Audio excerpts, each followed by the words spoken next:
নমস্কাৰ বন্ধুসকল, আপোনালোকে দেখা পাইছে ইউটিউব চেনেল বেংচাতি। মই আপোনাৰ বন্ধু সুবল বিশ্বাস।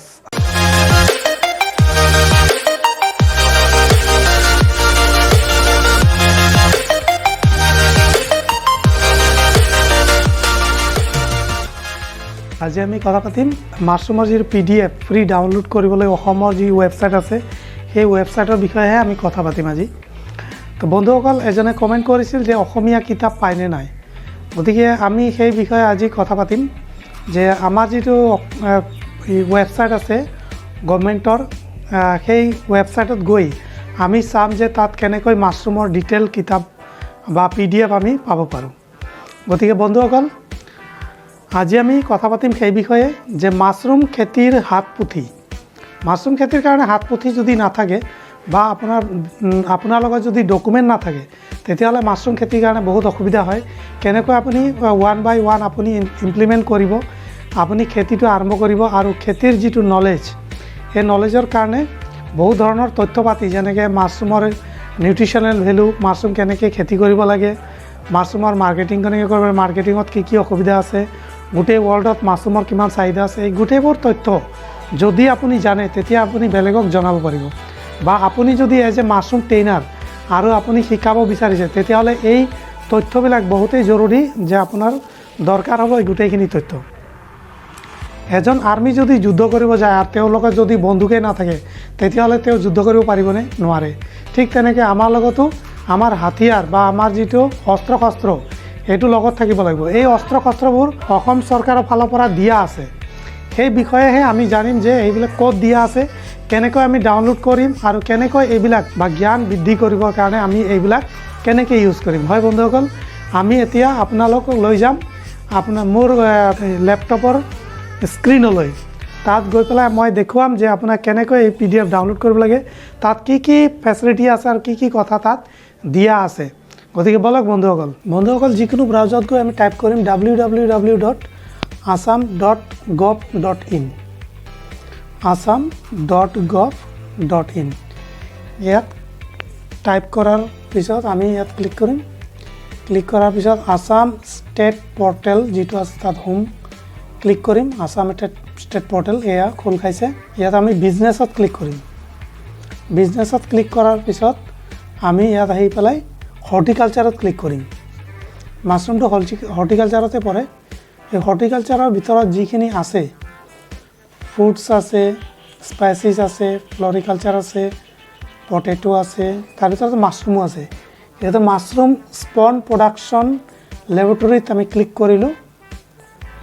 এতিয়া চাওক, এই ফাইলটো খোল খাই আহিছে। ইয়াত মাছৰুম স্পন প্ৰডাকশ্যন কেনেকৈ কৰিব লাগে ইয়াত লিখা আছে, আৰু মাছৰুম স্পন প্ৰডাকশ্যন কৰিবৰ কাৰণে কি সামগ্ৰীৰ দৰকাৰ, এই গোটেইখিনি তথ্য আপুনি ইয়াত ডাউনলোড কৰিব পাৰিব। তো প্ৰথম পেজটোত আছে মাছৰুমৰ যিটো স্পন, তাত যদি আপুনি বনাব বিচাৰে তেতিয়াহ'লে কি লাগিব, UV লেম্প, তাৰপিছত আপোনাৰ অটোক্লেভ মেচিন, ডিপ ফ্ৰিজ ইত্যাদি বিভিন্ন ধৰণৰ দিয়া আছে। ইয়াত কি ডকুমেণ্টছ কি লাগিব। তাৰপিছত আহি গ'ল মাছৰুম কাল্টিভেশ্যন শ্বৰ্টলি আমি কেনেকৈ কৰিব পাৰিম। Cut the straw into 2-3 inches, to soak the straw overnight, drain out the water, boil the straw for 30 minutes, allow to cool down on clean floor. এনেকৈ গোটেইখিনি তথ্য দিয়া আছে যে মাছৰুম আমি অয়েষ্টাৰ মাছৰুমৰ খেতি কেনেকৈ কৰিব পাৰোঁ। প্ৰথমতে কি কৰিব লাগিব, 2 ইঞ্চি 3 ইঞ্চিকৈ খেৰ কাটিব লাগিব, তাৰপিছত তিয়াব লাগিব, তাৰপিছত পানীত পেলাই তাৰপিছত আমি এইটো বইল কৰিব লাগিব। বইল কৰাৰ পিছত এইটো শুকাব লাগিব। শুকোৱাৰ পিছত আমি লেয়াৰ বাই লেয়াৰ ইয়াক প্লাষ্টিকৰ পিপিৰ ভিতৰত আমি ইয়াক পেকিং কৰিব লাগিব। তাৰপিছত 12-15 দিনৰ কাৰণে আপোনাৰ ডাৰ্ক ৰুমত থ'ব লাগিব। ডাৰ্ক ৰুমৰ পৰা ওলাই পেলাই পানী স্প্ৰে কৰিব লাগিব।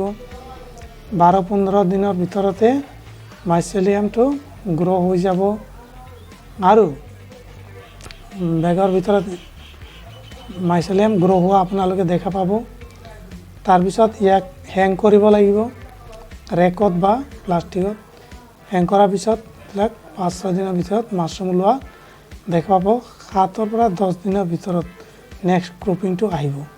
এই ধৰণে ইয়াত শ্বৰ্টকাট মানে মাছৰুম খেতি কেনেকৈ কৰিব লাগে দিয়া আছে। তাৰপিছত আহিল ষ্টেপছ ইন স্পন প্ৰডাকশ্যন। স্পন কেনেকৈ প্ৰডাকশ্যন কৰিব লাগে বা স্পন কেনেকৈ বনাব লাগে তাৰ বাবে আমি কি কৰিব লাগিব গোটেইখিনি ইয়াত দিয়া আছে। তাৰপিছত মেচিন কি লাগিব এইটো চাওক। প্ৰথমটো অটোক্লেভ মেচিন, তাৰপিছত আপোনাৰ এইফালে আছে আপোনাৰ লেমিনাৰ ফ্ল', তাৰপিছত ডিপ ফ্ৰিজ, তাৰপিছত ইয়াত ইনকুলেশ্যন ইনকিউবেশ্যন ৰুম, এই গোটেইখিনিও আপোনাৰ লাগিব। কমেও মোটামুটি 15-16 লাখ টকাৰ ভিতৰত এই গোটেইখিনি আপোনাৰ হৈ যায়। কোনোবাই ইয়াতকৈ কম খৰচতো বনাই লয়, কিন্তু বেক্টেৰিয়া মুক্তভাৱে যদি বনাব বিচাৰে মোটামুটি এটা লেবৰেটৰী 15-16 লাখ টকা লাগিব। তো এই ধৰণে এইটো এটা PDF, এইটো ডাউনলোড কৰিলে আপুনি গম পাব যে মাছৰুমৰ স্পন কেনেকৈ বনাব লাগে, তথ্য কি, আৰু মাছৰুম কেনেকৈ oyster মাছৰুমৰ খেতি কেনেকৈ কৰিব লাগে ষ্টেপ বাই ষ্টেপ। তাৰপিছত কি সামগ্ৰী দৰকাৰ হয়। এতিয়া আমি বেক কৰি নেক্সট PDFটো চাম যে ইয়াত মাছৰুম কাল্টিভেশ্যন, ইয়াত ক্লিক কৰিছোঁ। ক্লিক কৰাৰ পিছত এনেকৈ এটা ফাইল খোল খাব। হোৱাট ইজ মাছৰুম, প্ৰথমতে আমাৰ পেজটো আহিল হোৱাট ইজ মাছৰুম। মাছৰুম কি? ই এক ধৰণৰ ফাংগি যিটো ক্লৰফিল নাথাকে, যিটো ডেট কম্প'জত ই ৰান হয়। 10,000ৰ ওপৰত ভেৰাইটি আছে, 200ৰ ওপৰত ভেৰাইটি আজিলৈকে এডিবল বা আইডেণ্টিফাই কৰা হৈছে। ভেৰাইটিজ অফ মাছৰুমৰ ভেৰাইটি কি আছে এই পেপাৰটো আপুনি ইয়াত পাই আছে। oyster মাছৰুমৰ খেতি ছেপ্টেম্বৰৰ পৰা এপ্ৰিল মাহলৈকে কৰিব পাৰি। পেডি ষ্ট্ৰ মে' মাহৰ পৰা ছেপ্টেম্বৰ, মিল্কী মাছৰুম ছেপ্টেম্বৰৰ পৰা এপ্ৰিল, আৰু বাটন মাছৰুম নৱেম্বৰৰ পৰা ফেব্ৰুৱাৰী মাহলৈকে কৰিব পাৰি। নিউট্ৰিশ্যনেল ভেলু অফ মাছৰুমছ, মাছৰুমৰ কি নিউট্ৰিশ্যনেল ভেলু আছে, যেনেকৈ মাছৰুমত B, C, D, বিভিন্ন ধৰণৰ আইৰণ, ফলিক এচিড গোটেইখিনি আছে। নিউট্ৰিশ্যনেল ভেলু কি আছে, কি মাছৰুমৰ জাতত কি নিউট্ৰিশ্যনেল ভেলু আছে। কাৰ্বহাইড্ৰেট, ফাইবাৰ, প্ৰটিন, ফেট, আঁচ, এনাৰ্জি, আটাইতকৈ বেছি এনাৰ্জি আবাৰিকাছ বা স্পৰাছ, মানে বাটন মাছৰুমত আছে 499 কিলো কেলৰি। এনেকৈ লেণ্টিনুলা ইডোটছ মানে আপোনাৰ মিল্কী মাছৰুম, তাৰপিছত কেল'চাইবি ইণ্ডিয়া মিল্কী মাছৰুম, ভলভেৰিলা পেডিষ্ট্ৰ মাছৰুম, আৰু oyster মাছৰুম, এনেকৈ বিভিন্ন ধৰণৰ। মেডিচিনেল ভেলু কি আছে ইয়াত আপুনি গম পাব। গুড ফৰ হাৰ্ট মানে ল' কেলৰিজ ফুড, তাৰপিছত আপোনাৰ এণ্টি এজিং প্ৰপাৰ্টিজ, এটা বিভিন্ন ধৰণৰ পাব। তাৰপিছত global scenario' of mushroom industry. Global scenario কেনেকুৱা, আমাৰ ইণ্ডিয়া কিমান নম্বৰত আছে মাছৰুম কাল্টিভেশ্যনত, আপুনি ইয়াৰ লিষ্টত পাব। আপুনি 13 নম্বৰ লিষ্টতহে আপোনাৰ চাব ইণ্ডিয়া আছে। গতিকে আমি কিমান পিছ পৰি আছোঁ আজি। চাইনা আটাইতকৈ বেছি মাছৰুম উৎপাদন কৰিব পাৰে, এইটো 2007ৰ যিটো ৰিপৰ্ট আছে তাত আপুনি দেখিব পাৰিছে। পাৰ কনজাম্পশ্যন অফ মাছৰুম, কিমান মাছৰুম কোনে খায়, কোন দেশত আটাইতকৈ বেছি মাছৰুম খায়। ইউৰোপীয়ান দেশত আটাইতকৈ বেছি মাছৰুম খোৱা হয়। তাৰ ভিতৰত কি মাছৰুম কিমান খায় গোটেইখিনি তথ্য ইয়াত দিয়া আছে। ইয়াতে আপোনাৰ গোটেইখিনি দেশৰ নামৰ লগতে কোন দেশত মাছৰুম আটাইতকৈ বেছি খায় তাৰ বিষয়ে বিশেষ তথ্য আপুনি ইয়াতে পাই যাব। এই গোটেইখিনি আপুনি ডাউনলোড কৰি ল'ব পাৰিব। তাৰপিছত আহি গ'ল আমাৰ যে state wise mushroom production in India ton হিচাপে 2010ৰ যিটো ৰিপৰ্ট, এই ৰিপৰ্টত আপুনি দেখা পাব যে অসমত কিমান টন মাছৰুম উৎপাদন হয়। মাত্ৰ 20 টন মাছৰুম অসমত।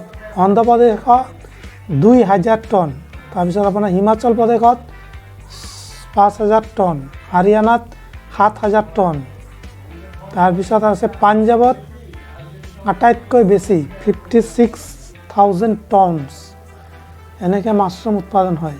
গতিকে বন্ধুসকল আমাৰ অসমত মাত্ৰ 20 টন, ক'ত 56,000 টন, আৰু ক'ত মাত্ৰ 20 টন মাছৰুম উৎপাদন হয়। আমাৰ ইয়াত বহুত কম হৈ আছে মাছৰুমৰ প্ৰডাকশ্যন। তো বন্ধুসকল এই সম্পূৰ্ণ তথ্য আপুনি পাব। ফিউচাৰ প্ৰস্পেক্টছ, মাছৰুমৰ ফিউচাৰ কি আছে, এই বহুত ডাঙৰ ফিউচাৰ আছে মাছৰুমৰ, এই বিষয়ে আপুনি গম পাব। মাছৰুমৰ ইকনমিক অফ মাছৰুম মানে মাছৰুমৰ যিটো প্ৰজেক্ট এই প্ৰজেক্টটো আপুনি ইয়াত বনাব পাৰে এইটো প্ৰজেক্টটো চাই পেলাই মাছৰুমৰ তাৰপিছত ৰেচিপি কি ৰেচিপি আপুনি বনাব পাৰে কেনেকৈ বনাব তাৰ প্ৰচেছ কুকিং প্ৰচেছ গোটেইখিনি আমি ডাউনলোড বাটনত ক্লিক কৰি এইটো ডাউনলোড কৰি লৈছোঁ এয়া ডাউনলোড হৈছে গতিকে আমি ইয়াত ফল্ডাৰত চাম আমি কেনেকৈ এইটো ওপেন হয় ফল্ডাৰটোত আমি গৈ পেলাই চাম এয়া চাওক মাছৰুম কাল্টিভেশ্যন ইয়াত আমি ক্লিক কৰাৰ পিছত এনেধৰণে PDF ফাইলটো খোল খাই যাব ইয়াৰ বিষয়ে আৰু বিভিন্ন তথ্য আপোনালোকে এই পেজটোত পাই যাব এই পেজটো হ'ল assamgovt.in ইয়াত বিভিন্ন ধৰণৰ আপোনাৰ হৰ্টিকালচাৰৰ প্ৰডাক্টছ বিভিন্ন ধৰণৰ প্ৰডাক্টছৰ বিষয়ে জানিব পাৰিব তাৰে ভিতৰত মাছৰুমটো আছিল এটা গতিকে এইটো বিজনেছৰ পিছত হৰ্টিকালচাৰৰ পিছত মাছৰুম গতিকে এইটো মনত ৰাখিব আপুনি যে assam.gov.in ত গৈ পেলাই আপুনি এইটো ওলাই ল'ব হয় বন্ধুসকল আপোনালোকে ইমান পৰে চালে যে মাছৰুমৰ PDF কেনেকৈ ডাউনলোড কৰিব লাগে গতিকে মই ভাবোঁ এইটো এটা উপকাৰী ভিডিঅ' যাৰ দ্বাৰা আপুনি এই কথাখিনি গোটেইখিনি গম পালে যে কেনেকৈ ডাউনলোড কৰিব আৰু ডাউনলোড কৰাৰ পিছত বা প্ৰিণ্ট কৰি উলিয়াই লোৱাৰ পিছত আপুনি এইটো ট্ৰেইনাৰ যেতিয়া ট্ৰেইনিং দিব যাব তেতিয়া ইউজ কৰিব পাৰিব আৰু নিজৰ জ্ঞানৰ ক্ষেত্ৰতো বা নিজৰ নলেজৰ কাৰণে এইখিনি আপুনি জনা দৰকাৰ গতিকে বন্ধুসকল যদি এই ভিডিঅ'টো চাই আপোনাৰ ভাল লাগিছে তেতিয়াহ'লে ইয়াৰ লাইক শ্বেয়াৰ আৰু ছাবস্ক্ৰাইব কৰিবলৈ নাপাহৰিব আৰু যিমান পাৰে সকলোকে এইটো শ্বেয়াৰ কৰিব কাৰণ কি প্ৰত্যেকজন মানুহৰ এই হাত পুথি দৰকাৰ আৰু এটা মাছৰুমৰ কিতাপৰ দাম 2000-3000 টকা গতিকে দুখীয়া মানুহ এইবিলাক আহৰণ কৰিব নোৱাৰে বা কিনিব নোৱাৰে যদি ফ্ৰীতে ডাউনলোড কৰি ল'ব পাৰে তেতিয়াহ'লে নিশ্চয় তেওঁ উপকৃত হ'ব সেই তেনেকুৱা ভিডিঅ' আৰু মই লৈ আহিম ইতিমধ্যে আমি এটা মাছৰুমৰ PDF বনাই আছোঁ এই অসমীয়াত হ'ব এই গোটেইখিনি PDF তৈয়াৰ কৰাৰ পিছত আপোনালোকে এই PDFটো আপোনালোকেও পাব গতিকে বন্ধুসকল আজি ইমানতে আমি বিদায় লৈছোঁ জয় আই অসম নমস্কাৰ